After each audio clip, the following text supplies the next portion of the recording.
मेरे प्रिय बच्चे, वो अब तुम्हें सच्चे दिल से पुकार रहा है। वो निरंतर तुम्हारा नाम लिए जा रहा है।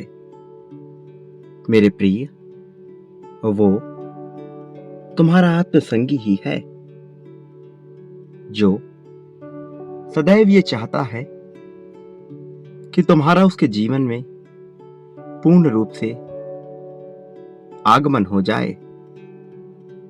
उसे ऐसा लगता है कि तुम ही उसके जीवन के वह आधार हो जिसके जरिए वह अपनी सफलता को प्राप्त कर सकता है, अपनी खुशियों को गले लगा सकता है। और आज यदि तुम्हें यह संदेश प्राप्त हुआ है तो यह इसका सीधा प्रमाण है कि वो तुम्हें अपने दिल की बात बताने वाला है। और इसके साथ ही यह प्रमाणिकता भी है कि अब एक लंबा इंतजार समाप्त होने वाला है, जो दोनों ओर से बहुत काफी समय से जारी था। और अब समय आ गया है कि तुम्हारी प्रसन्नता, उसका वजूद तुम्हें हासिल हो जाए। तुम्हारे खुश होने का समय अब बहुत निकट है। वक्त ने अपनी चादर पलट ली है, अपनी करवटें लेना प्रारंभ कर दिया है। और उपहार स्वरूप में तुम्हें तुम्हारा प्रेम प्रदान किया जा रहा है। और इसी कारण से तुम्हारा इस संदेश को पूर्णतः अंत तक सुनना बहुत आवश्यक है। चाहे परिस्थिति कोई भी हो, इसे बीच में छोड़ने की भूल बिल्कुल भी नहीं करनी है। तुम हर वक्त जिस चीज का विचार करते रहते हो, तुम उसी आवृत्ति में आने वाले हो, क्योंकि यह संदेश सफलता और प्राप्ति की आवृत्तियों के द्वारा ही बनाया गया है। जब मनुष्य के जीवन में उसे कुछ प्राप्त होने वाला होता है, तब उसकी आवृत्ति बिल्कुल अलग होती है, बजाय तब की जब वह कुछ हो रहा या अधूरा महसूस कर रहा होता है। तुम हर वक्त एक अधूरेपन का एहसास अपने मन में करते रहते हो। इसका कारण इतना है कि तुम निरंतर ऐसी आवृत्ति से घिरे हुए रहते हो जिसमें कमी, शिकायत और अधूरापन अपना स्थान घेरे हुए है। लेकिन अब तुम एक ऐसी ऊर्जा के संपर्क में आने को मजबूर हो गए हो जो प्राप्ति और सफलता का सूचक है। हालांकि यह मजबूरी में है, किंतु यह तुम्हारे लिए एक छिपे हुए आशीर्वाद के रूप में आ रहा है। कई बार मनुष्य जब विडंबना की स्थिति में होता है और उसी क्षण में उसे आशीर्वाद प्राप्त हो जाता है। यह संयोग सबके साथ नहीं घटता, लेकिन यह तुम्हारे साथ घटित हो रहा है। और अब जबकि यह तुम्हारे साथ घटित हो रहा है, तो तुम्हें हर हाल में इसका लाभ लेना है। तुम्हें इससे वंचित नहीं होना है। तुम्हें इसे अपने जीवन में उतारना है। मेरे प्रिय, उसके मन में यह बात चल रही है कि कैसे वह तुम्हें अपना बना ले, कैसे तुम दोनों एक दूसरे के हो जाओ। आत्मसंगियों का जब मिलन होता है तो यह कई परिस्थितियों से ऊपर होता है। यह प्रेम संबंधों से भी ऊपर होता है।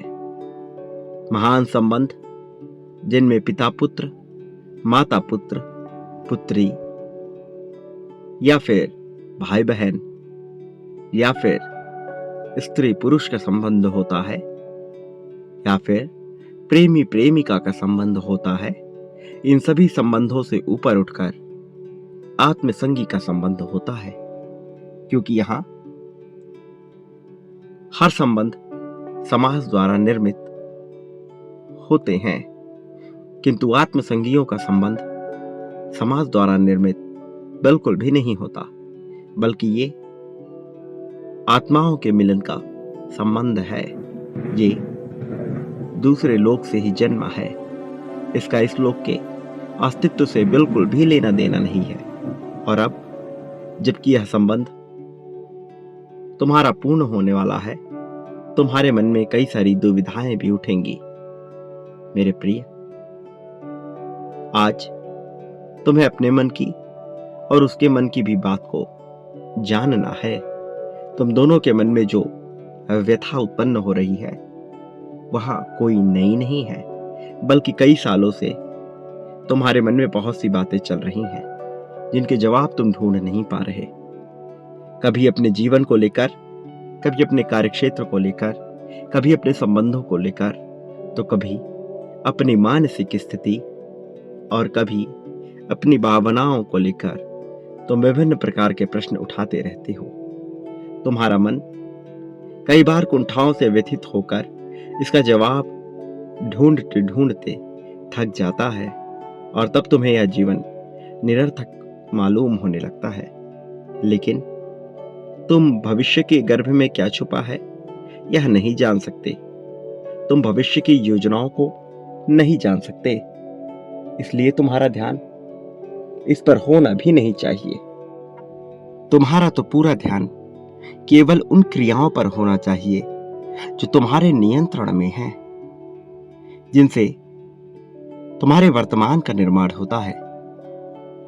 अतीत मनुष्य को सदैव जकड़े हुए रहता है और मनुष्य सदा ही अपने भूत का पश्चाताप करके जीवन जीता है। वह निरंतर अपनी गलतियों का ही स्मरण करता है, अपनी उपलब्धियों का स्मरण वह कभी भी नहीं करता, क्योंकि वह अपनी उपलब्धियों को छोटा समझता है। जबकि विडंबना यह है कि दूसरों के समक्ष मनुष्य सदैव अपनी उपलब्धियों का बखान करता है, किंतु अपने मन में वह केवल अपनी गलतियों का ही पश्चाताप करता फिरता है। और इस तरह से वह एक मजबूत मानसिक मस्तिष्क का स्वामी होने के बाद भी स्वयं को कमजोर मानता है।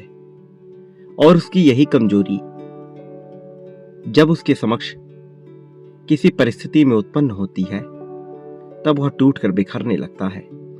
तब उसे लगता है कि उसे कोई सहारा नहीं मिल रहा, जबकि विडंबना ये कि उसे सहारे की आवश्यकता नहीं, फिर भी वह सहारे की तलाश करता है, क्योंकि वह स्वयं को पर्याप्त नहीं मानता।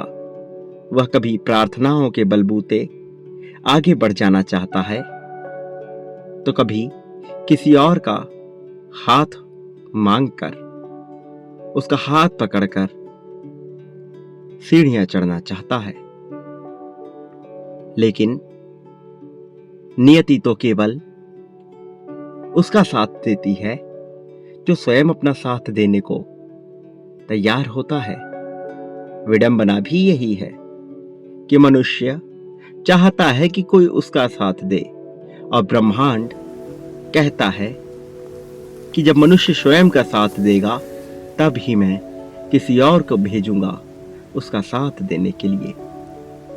मेरे प्रिय, यहीं से विरोधाभास की स्थिति उत्पन्न होती है और मनुष्य और भी ज्यादा कमजोर होता चला जाता है, जबकि वह वास्तविक रूप में इतना कमजोर है ही नहीं।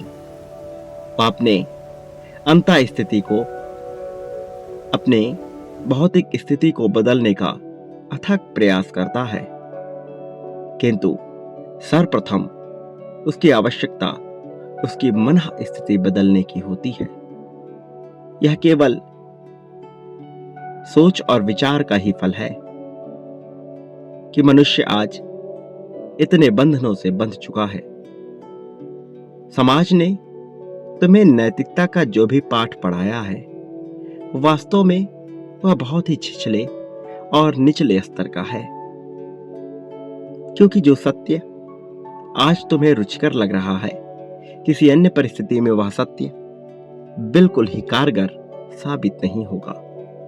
और जो सत्य बार बार बदले, वह ईश्वर का बनाया हुआ नियम कैसे हो सकता है मैंने तो तुम्हें सभी नियमों से मुक्त बनाया है, लेकिन तुम सर्वत्र अपने आप को नियमों और आकांक्षाओं के जाल में फंसाते चले जा रहे हो। निराशा इसलिए उत्पन्न हो रही क्योंकि तुमने बहुत आशा लगाई है। जो मनुष्य अत्यधिक आशा लगाता ही नहीं, वह भला निराशा कैसे ग्रहण कर सकेगा। मेरे प्रिय बच्चे, यह सारा चुनाव तुम्हारे ही बुद्धि का है, तुम्हारे ही भावनाओं का है। यह चयन तो तुम ही कर रहे हो, परिणाम भी तुम ही भुगतोगे, लेकिन क्रिया में बदलाव करने का तुम्हें अवसर दिया जाता है। क्या तुम उस अवसर को पूरी तरह से अपने जीवन में उतार कर आगे बढ़ने को प्रतिबद्ध हो अथवा नहीं? यह पूर्णतः तुम्हारा विकल्प है। यदि तुम में साहस है तो दर्शाओ। यदि इच्छा है आगे बढ़ने की, तो आकांक्षा के बलबूते नहीं, आशाओं के बलबूते नहीं, बल्कि वर्तमान में रहते हुए जो होगा वह देखा जाएगा, ऐसी भावना से ओतप्रोत होकर जब तुम जीवन को जियोगे, तब तुम उस सफलता को भी हासिल कर लोगे जो पाने की कामना तुम्हारे मन में बसी है। किंतु याद रखो, वह कामना होनी नहीं चाहिए। क्या इसका अर्थ तुम समझ पा रहे हो? क्या इन सांकेतिक बातों को तुम जोड़ पा रहे हो? यदि नहीं, तो भी तुम्हें घबराने की आवश्यकता नहीं है। मैं इसे और स्पष्ट रूप में तुम्हें अवश्य समझाऊंगा, लेकिन तुम्हारे इस संदेश के साथ जुड़े रहना आवश्यक है, क्योंकि इस क्षण भी जब तुम यह संदेश सुन रहे हो, तब समय का पहिया घूम रहा है, तब भी तुम्हारी उम्र बढ़ रही है, तब भी तुम्हारे जीवन में समय अपनी चाल चल रहा है, तब भी योजनाएं निर्मित और विध्वंसक रूप ले रही हैं। और इस क्षण में भी मेरे प्रिय बच्चे, तुम्हारे भीतर परिवर्तन हो रहे हैं। इस क्षण में भी तुम्हारे ऊपर आशीर्वाद बरस रहा है, इसलिए तुम्हें इसके साथ जुड़ना है ताकि तुम इसकी दिव्यता से जुड़े रहो, ताकि यह दिव्यता तुम्हारे भीतर उतरती रहे, ताकि तुम्हारा मन हर्षोल्लास से भरा रहे, ताकि तुम निराशा के उन काले बादलों से ना छुप जाओ जो तुम्हारे जीवन को खाए जा रही हैं। मेरे प्रिय बच्चे, तुम अपने मन में क्या बात उत्पन्न कर रहे हो, यह उतना महत्वपूर्ण नहीं जितना कि यह कि उन बातों से तुम आगे क्या विचार करते हो, क्योंकि कई बार कोरी कल्पनाएं तुम्हारे जीवन को अलग ही रूप दे देती हैं। और आकांक्षा जो भी करना, बहुत सोच समझ के करना, क्योंकि संसार में आकांक्षाएं पूरी हो जाती हैं, खासकर उनकी जो दिव्य ऊर्जा के क्षेत्र में हो, जैसे कि तुम जो सदैव दिव्य ऊर्जा से घिरे हुए हो। भले ही तुम्हें इसका संज्ञान ना हो, भले ही तुम्हें इसका आभास ना हो, किंतु यह घटित हो रहा है, हर पल में यह घटित हो रहा है। तुम्हारे जानने और तुम्हारे ना जानने का इस पर कोई असर नहीं होता, यह अपने ही रूप में कार्य कर रहा है। प्रिय बच्चे, चयन तुम्हारे हाथों में आ रहा है, चयन का विकल्प तुम्हें निरंतर दिया जा रहा है, इसलिए चुनाव कर लो कि आगे तुम क्या करने वाले हो। प्रेम को किस तरह से स्वीकार करोगे, अपने साथी को किस तरह से लाभ प्रदान करोगे, और कैसे तुम्हारा जीवन एक सार्थक मोड़ ले पाएगा, वो भी तब जबकि तुम्हें निरंतर मार्गदर्शन दिया जा रहा है। मेरे प्रिय बच्चे, मैं यह समझता हूँ कि तुम्हारे मन में बहुत से ऐसे प्रश्न उठते हैं जो जीवन को समझने के लिए आवश्यक है। तुम निरंतर अपने जीवन के उद्देश्य को ढूंढना चाहते हो, उसे जानना चाहते हो, लेकिन तुम्हें इससे भी ऊपर यह सोचना चाहिए कि जब तुम्हें यह जीवन मिला है तो इसका सदुपयोग, सार्थक उपयोग तुम कैसे कर सकते हो, बजाय ये जानने के कि तुम्हारा यह जीवन तुम्हें क्यों मिला है। तुम सही प्रश्न करने पर जोर दो। मेरे प्रिय, मेरी बातों को बहुत गहराई से सुनो, क्योंकि यह मौका तुम्हें बार बार नहीं मिलेगा, यह अवसर तुम्हें बार बार नहीं मिलेगा जो अभी तुम्हें प्रदान किया जा रहा है, क्योंकि इस क्षण में तुम जो भी मांगने वाले हो वह पूर्ण होगा। अपनी आंखें बंद करो, अपने मन में यह बात दोहराओ कि तुम सर्वश्रेष्ठ हो, तुम दिव्य ऊर्जा के घेरे में हो और अगले 30 सेकंड तक तुम्हें अपनी इच्छा को बोलना है। मेरी आवाज पर तुम्हें ध्यान केंद्रित नहीं करना है, क्योंकि मेरी आवाज अगले कुछ सेकंड के लिए बिल्कुल ही बंद रहेगी। मेरे प्रिय, अपनी प्रार्थना प्रारंभ करो। अगले कुछ सेकंड यह प्रार्थना करो और पुनः मेरी बातों पर ध्यान केंद्रित करो।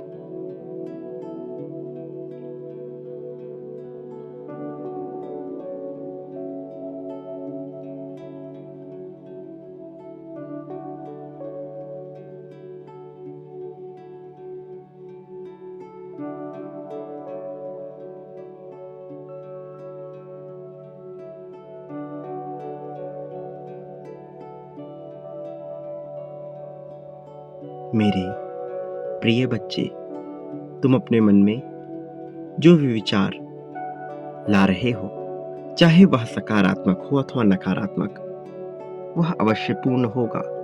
इसीलिए मैंने कहा था कि बहुत सोच समझकर तुम वह चयन करो।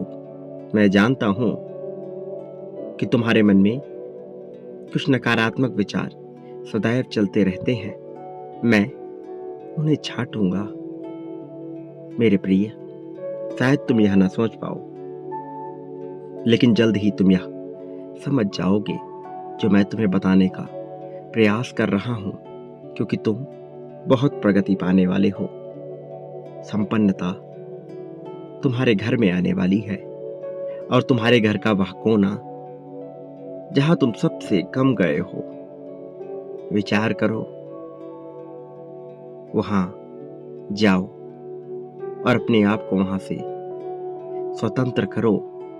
मेरे प्रिय, जिन बेड़ियों ने तुम्हें बांध रखा है उनसे स्वयं को स्वतंत्र करने पर जोर दो, चाहे वह मान्यताओं की बेड़ियां हो, चाहे किसी तरह के रीत रिवाज रस्मों की जो तुम्हें उचित नहीं जान पड़ता, उससे अपना पीछा छुड़ाओ, क्योंकि इसी के द्वारा तुम आजादी को महसूस कर पाओगे और जब तुम आजादी को महसूस कर पाओगे तभी तुम्हें वह प्रदान किया जा सकेगा जिसके द्वारा तुम्हारा जीवन बेहतर हो सके। मेरे प्रिय, तुम्हारे आत्मविश्वास को बढ़ाने का मैं निरंतर कार्य कर रहा हूं और यह बढ़कर रहेगा। चाहे कोई तुम्हारे बारे में कुछ भी कहे, चाहे कोई सही सोचे अथवा गलत सोचे, तुम्हें बेवजह की बातों पर ध्यान नहीं देना है। तुम्हारा प्रेम तुम्हें अवश्य मिलेगा। तुम्हारे जीवन में आ रही सभी समस्याओं को मैं अवश्य ही समाप्त करूंगा। मेरे प्रिय, अपने शरीर को लेकर, अपने मन को लेकर किसी भी तरह की ग्लानि अपने मन में मत उत्पन्न करो। जो गलतियां तुमसे हुई हैं निरंतर उसका विचार ना करो, बल्कि अपनी उपलब्धियों का विचार करो। स्वयं को अपनी उपलब्धियों के साथ जोड़ो, ना कि अपनी गलतियों के साथ। उपलब्धियों के साथ जोड़कर ही तुम आगे बढ़ पाओगे। उपलब्धियों के साथ अपने आप को जोड़कर ही तुम अपने भविष्य की आकांक्षाओं को पूर्ण कर सकोगे। मेरे प्रिय, तुम्हारे उज्जवल भविष्य की मैं निरंतर कामना करता हूं और मेरी ऐसी मनसा है कि चाहे परिस्थिति कुछ भी हो जाए, तुम्हारे जैसे पुण्य आत्मा को जीत मिलनी ही चाहिए और मैं इसमें तुम्हें पूर्ण सहयोग प्रदान करूंगा। ऐसा करना मेरे लिए आवश्यक भी है, क्योंकि मैं चाहता हूं कि तुम विजयी हो। मैं चाहता हूं कि तुम्हारे माथे पर विजय मुकुट सजे, तुम्हारे मस्तक पर विजय तिलक लगे। मेरे प्रिय, तुम विजय हार को पहनो, तुम जीत की परिभाषा हो जाओ, तुमसे ही जीत प्रारंभ हो। मेरे प्रिय बच्चे, वो लोग जो तुम्हारी नाकामयाबी पर अब तक हंसते आए हैं, अब वह अपनी नाकामयाबी पर रोएंगे और तुम्हारी कामयाबी पर आश्चर्य से भर उठेंगे। अब उनका मुंह खुला का खुला रह जाएगा। तुम ऐसी जीत को हासिल करने वाले हो। यह जीत जो तुमने कमाई है, तुम इसके हकदार हो। मेरे प्रिय बच्चे, इसी क्षण संख्या 1111 लिखकर अपनी जीत की पुष्टि करो। यह जाहिर करो कि तुम जीतना ही चाहते हो, कि तुम जीत के लिए ही बने हो, कि तुम्हारे लिए जीत के मायने सर्वश्रेष्ठ हैं।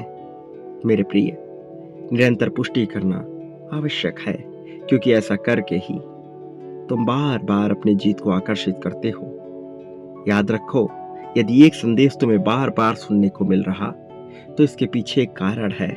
उसमें निहित कुछ बातें हैं जिनका अर्थ तुम समझ नहीं पा रहे, लेकिन सांकेतिक रूप से वह निरंतर तुम्हें समझाया जा रहा है, और तब तक समझाया जाएगा जब तक कि तुम उसके अर्थ को भली भांति समझ नहीं जाते, ताकि तुम सही राह पर आ सको। मेरे प्रिय बच्चे, तुम इस संसार में जो भी बांटते हो, वह कई गुना होकर प्राप्त करते हो। चाहे तुम प्रेम बांटो, चाहे धन बांटो, चाहे अपना साम्राज्य, चाहे अपना सोच, अपने विचार, चाहे वस्त्र, चाहे कोई अन्य वस्तु, चाहे प्रेम, चाहे द्वेष, राग, अनुराग, चाहे नफरत, जो बांटोगे वह कई गुना होकर तुम्हें प्राप्त होगा। इसका प्रारंभ तुम मुझसे ही करो। मेरे प्रति तुम जो बांटना प्रारंभ करोगे, वह कई गुना होकर तुम्हें प्राप्त होगा। भले ही तुम्हें यह पता ना चले, लेकिन वह कई स्रोतों से तुम तक पहुंच जाएगा, कई गुना होकर के पहुंचेगा मेरे प्रिय। और इसे साधारण मत समझना, इसमें बहुत ताकत है। एक बात याद रखो, चाहे संसार का प्रत्येक जीव, अजीब, सजीव, निर्जीव, दैत्य, दानव, मनुष्य, गुरु, शिष्य, कोई भी तुम्हारे खिलाफ क्यों ना हो, मैं हर हाल में तुम्हारे साथ रहूंगा। मेरा आशीर्वाद हर हाल में तुम्हारे साथ रहेगा। मेरे आने वाले संदेशों की प्रतीक्षा करना, क्योंकि मैं अवश्य आऊंगा तुम्हारा मार्गदर्शन करने, तुम्हें सही राह दिखाने, तुम्हें जीत की ओर ले जाने के लिए। मेरे प्रिय बच्चे, तुम्हारा इस जगत में सदा ही कल्याण होगा। सदा सुखी रहो, दूसरों में सदैव खुशियां बांटो। तुम्हारा नाम इस संसार में सदैव रोशन होता रहे। वास्तव में तुम्हारा कल्याण होगा।